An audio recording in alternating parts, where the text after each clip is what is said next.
प्रभु यीशु मसीह के नाम में आप सभी को जय मसीह की। स्ट्रॉन्ग टावर चैनल में आप सबों का स्वागत है। प्रियो, वचन में जाएं इससे पहले हम कुछ बातों को समझें कि जो दिन प्रभु हमको दे रहे हैं, ये नया नया जीवन जो प्रभु हमें दे रहे हैं, उसका हम क्या लाभ उठा रहे हैं।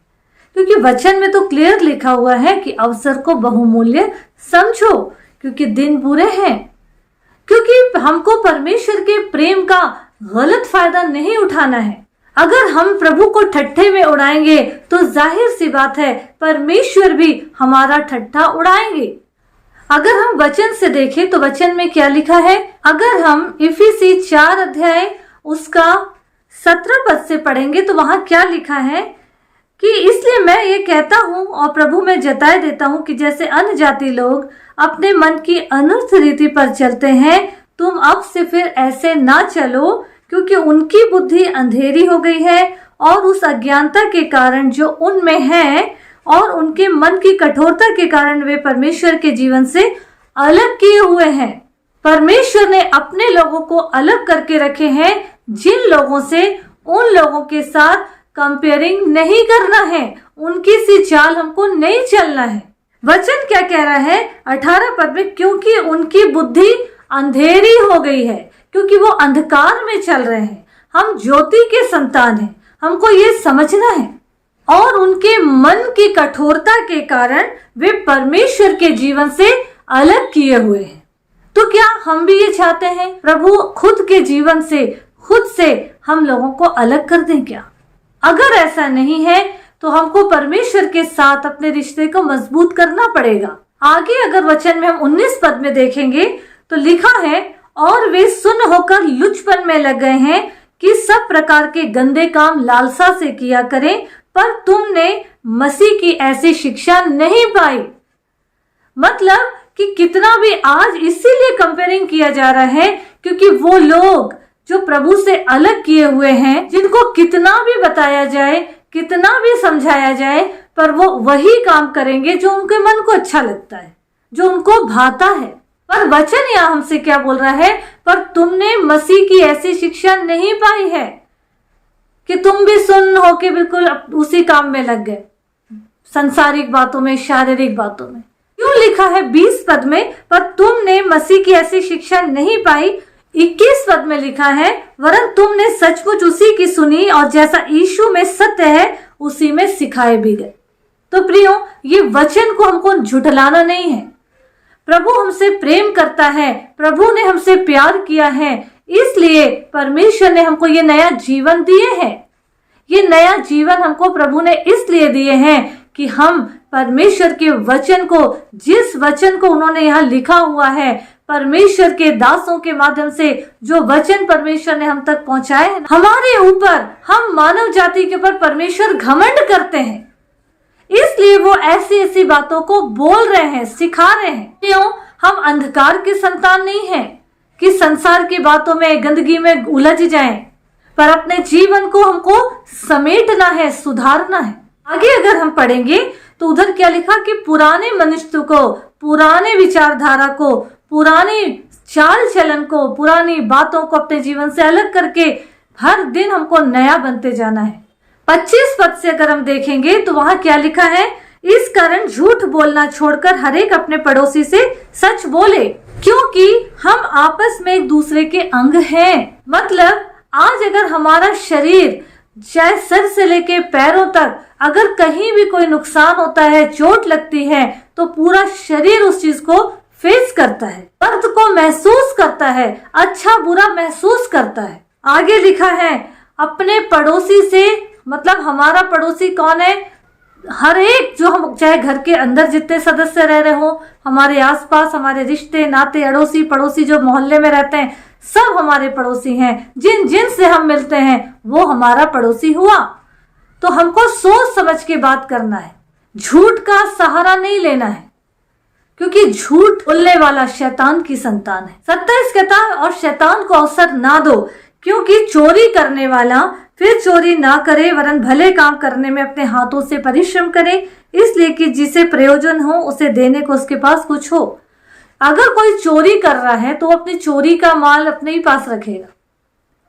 चोरी करके किसी को देगा नहीं, पर अच्छा काम करो, भला काम करो, और भला काम करोगे तो परमेश्वर का आशीष हमारे जीवन में बने रहेगा। और कहीं किसी को मदद की जरूरत है तो हम उसकी मदद कर सकते हैं। 29 पद में लिखा है, कोई गंदी बात तुम्हारे मुंह से ना निकले और पवित्र आत्मा को शोकित मत करो। कोई ऐसी बातें जो हमारे मुंह से निकल रही हैं और प्रभु को ये चीज पसंद नहीं है तो हमें तुरंत रोक लगाना है, जबान पे अपनी कंट्रोल करना है। कोई गंदी बात हमारे मुंह से नहीं निकलना है। आगे लिखा है 31 से अगर हम पढ़ेंगे तो लिखा, सब प्रकार की कड़वाहट, प्रकोप, क्रोध और कलह, निंदा, सब बैर भाव समेत तुमसे दूर किए जाए। आज किसी का मन कठोर है तो वो दूसरों के साथ भी कठोरता कर रहा है, पर वो प्रभु से अच्छा ही चाहता है।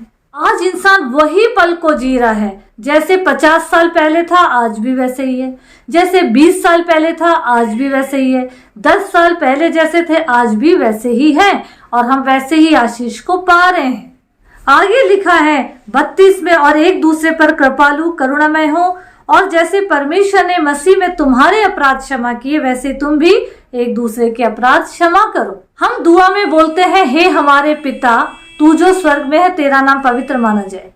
उसी में हम एक लाइन क्या बोलते हैं, जिस तरह हमने अपने अपराधियों को क्षमा किया वैसे ही तू हमारे अपराध क्षमा कर।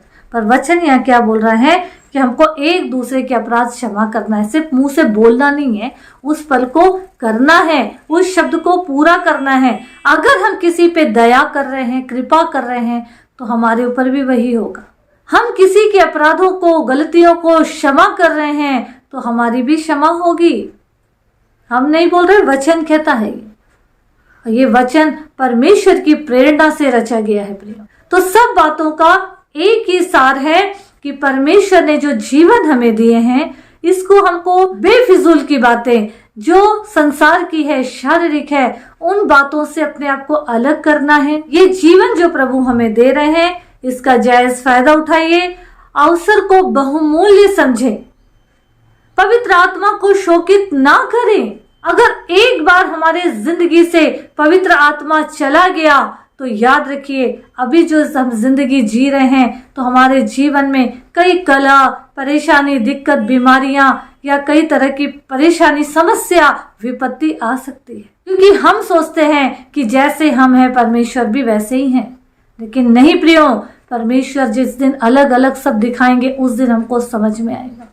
तो पश्चाताप करिए, जितना हुआ काफी हुआ, अब और नहीं, अब और पुरानी बातों में अपने जीवन को ना उलझाएं, सामने देखें, पीछे का सारी बातों को छोड़ दें।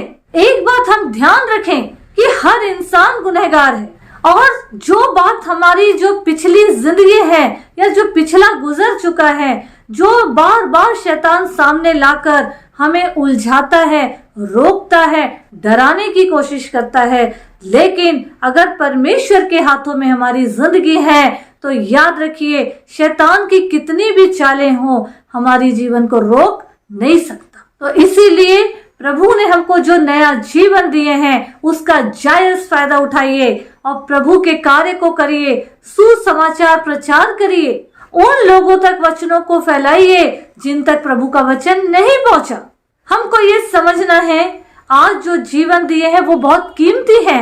उस कीमती जिंदगी का, उस बहुमूल्य जिंदगी का फायदा उठाएं। दुनियादारी, शारीरिक बातों से अपने जीवन को अलग करें, प्रभु की महिमा का वजह बने, ताकि हमारे जीवन से परमेश्वर खुश हो, उसके हर्ष का कारण बनते चले जाएं। प्रभु यीशु मसीह इस वचन के माध्यम से हम सबों को बहुतायत की आशीष दे। आमीन आमीन। प्रियो, अगर आप लोग मेरे वीडियो को पसंद करते हैं तो आप लोग मेरे इस वीडियो को लाइक करिए, क्योंकि आपका एक लाइक मुझे मोटिवेट करता है कि मैं प्रभु के कार्य को और आगे बढ़ाऊं। शेयर कीजिए और इस चैनल को सब्सक्राइब कीजिए, ताकि जो भी वीडियो मैं डालती हूँ उसका नोटिफिकेशन आप लोगों तक पहुंच सके। प्रभु आप सबों को बहुतायत की आशीष दे। आमीन आमीन।